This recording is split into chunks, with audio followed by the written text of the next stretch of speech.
Halo anak-anak, Assalamualaikum warahmatullahi wabarakatuh. Bagaimana kabar anak-anak Miss semua? Miss rasa anak-anak Miss semua sehat walafiat. Nah, hari ini kita akan belajar kembali pendidikan agama Islam dan budi pekerti. Nah, materi kita kali ini adalah hormat dan patuh kepada hormat dan patuh ini kepada siapa saja? Kepada orang tua, guru, dan sesama anggota keluarga. Next, pengertian hormat. Hormat secara bahasa artinya menghargai atau takzim atau sopan. Nah, menurut bahasa hormat itu menghargai ya, Nak ya. Oke, menurut istilah hormat artinya adalah perbuatan yang menandakan rasa menghargai orang lain. Perbuatan yang menandakan rasa menghargai orang lain.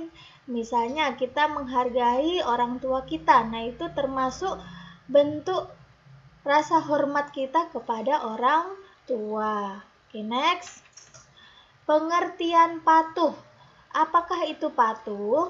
Patuh menurut bahasa artinya suka menurut, taat, dan disiplin. Nah, menurut istilah adalah perbuatan mematuhi atau mentaati perintah. Jadi, kalau kita patuh dan taat terhadap perintah atau larangan orang tua, maka kita dikatakan adalah anak yang patuh. Nah, misalkan kita taat terhadap peraturan yang ada di sekolah, berarti kita termasuk orang yang patuh terhadap peraturan. Oke, next. Contoh hormat dan patuh. Hormat dan patuh terhadap orang tua. Nah, contoh gambarnya seperti ini ya. Oke, yang pertama memberi salam dan mencium tangan. Yang kedua, menuruti perintah dan nasihatnya. Nah, jika orang tua memberi nasihat, kita juga harus menurutinya. Kemudian yang ketiga, meminta izin jika ingin bepergian. 4. Membantunya sesuai dengan kemampuan. Misalnya, kita sudah mampu untuk menyapu halaman. Nah, setiap pagi kita membantu ayah dan ibu membersihkan halaman. Dan misalkan selain membersihkan halaman, saya bisa mencuci piring. Nah, itu merupakan bentuk contoh hormat dan patuh terhadap orang tua. Kemudian yang kelima, selalu ingat untuk mendoakannya. Jangan lupa ya anak-anak semua, tetap mendoakan kedua orang tuanya. Nah, kapankah kita mendoakannya? Mendoakan orang tua sebaiknya setelah sholat ya Nak ya. Oke, next. Doa kedua orang tua bunyinya Allahumma gfirli wali walidayya warhamhuma kama rabbayani shaghira. Nah, ini ya Nak ya. Ini sudah pernah kita praktekkan pada saat budi pekerti Islam. Nah, mungkin semua anak-anak Miss sudah menghafalnya ya. Dan artinya seperti ini ya. Ya Allah, ampunilah kedua orang tuaku dan sayangilah mereka sebagaimana mereka menyayangiku sewaktu kecil. Jadi, kalian kalau sudah besar harus tetap menyayangi orang tuanya sebagaimana mereka menyayangi kalian pada saat kecil ya. Jadi, suatu bentuk penghormatan dan kepatuhan kita terhadap orang tua salah satunya adalah memberikan doa kepada orang tua. Oke, next. Contoh hormat dan patuh terhadap guru. Nah, ini contoh gambarnya ya. Yang pertama, memberi salam dan mencium tangan.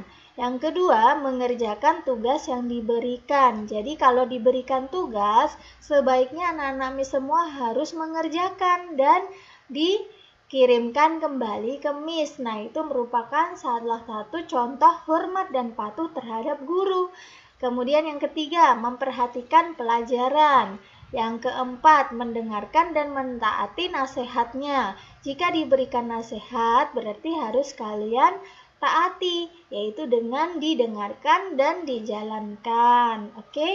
Atau dilaksanakan. Yang kelima, berbicara dengan sopan. Kalau dengan ibu bapak ibu gurunya, harus berbicara dengan sopan, tidak boleh berbicara dengan nada yang tinggi atau berteriak-teriak.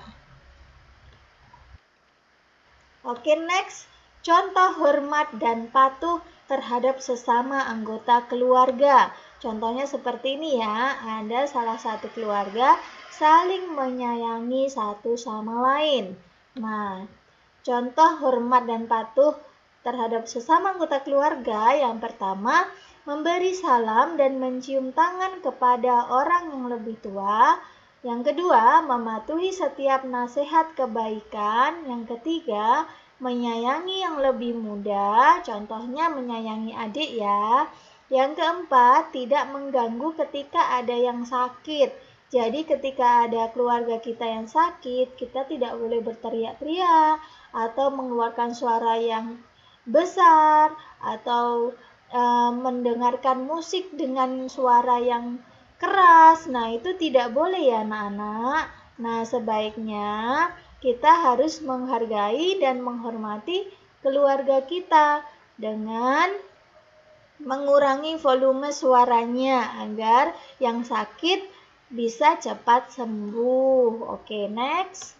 Perintah hormat dan patuh kepada orang tua itu disebutkan dalam surat Luqman ayat 14. Dan kami perintahkan kepada manusia berbuat baik kepada dua orang ibu bapaknya.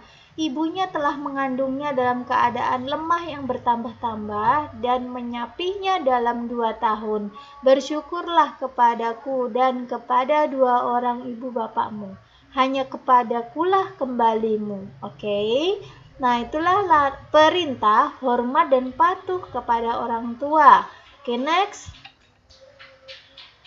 Perintah hormat dan patuh kepada orang tua disebutkan juga dalam hadis Al-Bukhari yang bunyinya, barang siapa yang berbuat baik kepada orang tuanya akan menjadilah ia sebagai orang yang paling baik dan akan dipanjangkan umurnya. Oke, next. Perintah hormat dan patuh kepada guru. Guru adalah pengganti orang tua di sekolah. Jadi guru juga harus kita hormati. Nah, guru adalah orang yang memberi kita ilmu, mengajari kita untuk bergaul dengan orang lain, kemudian mengajari kita untuk menghormati orang lain.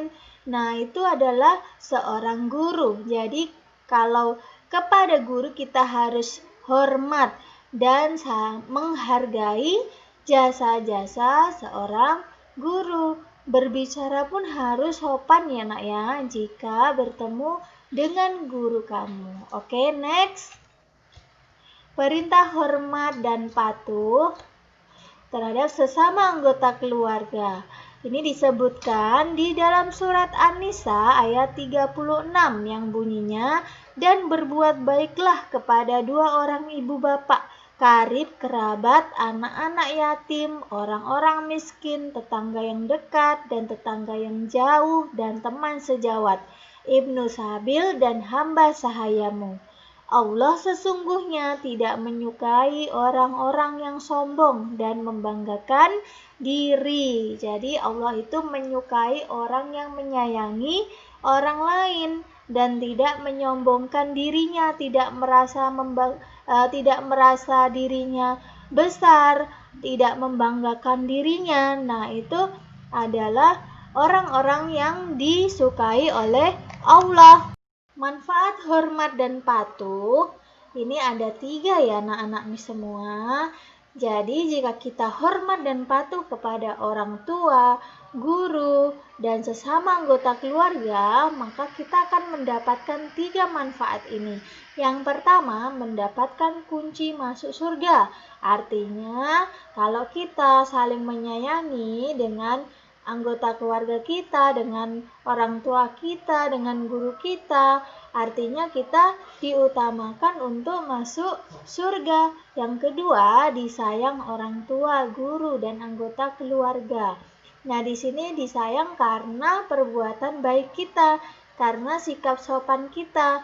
Nah, yang ketiga, dipanjangkan umurnya. Oke, semuanya pasti anak-anak Miss sudah mengerti ya apa yang Miss jelaskan, dan semoga bermanfaat apa yang Miss jelaskan tadi dan bisa diterapkan di kehidupan kita sehari-hari. Oke, tugasnya adalah mengamati perilaku terpuji pada buku halaman 24. Buku agama kalian ya, halaman 24.